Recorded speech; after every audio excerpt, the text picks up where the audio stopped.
এভাবে যদি শুটকিটা রান্না করেন আঙুল চেটে পুটে খাবেন।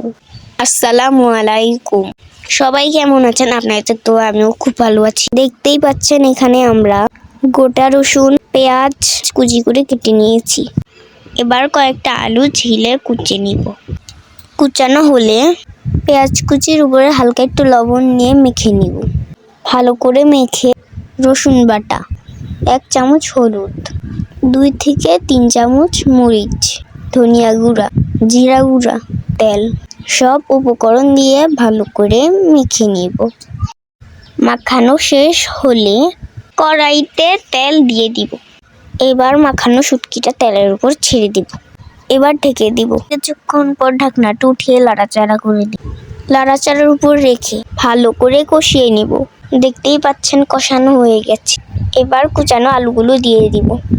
লাড়াচাড়া করে কষিয়ে পানি দিয়ে দিব। এবার আরেকটু লাড়াচাড়া দিয়ে বলক আসলে পানিটা অনেকটা শুকিয়ে গেল 3-4টে কাঁচামরিচ দিয়ে আরেকটু লাড়া দিয়ে উঠিয়ে নিব। দেখতেই পাচ্ছেন অনেক সুন্দর একটা কালার আসছে। ভিডিওটা কেমন লাগলো সবাই আমার পেজটাকে ফলো করে দিবেন।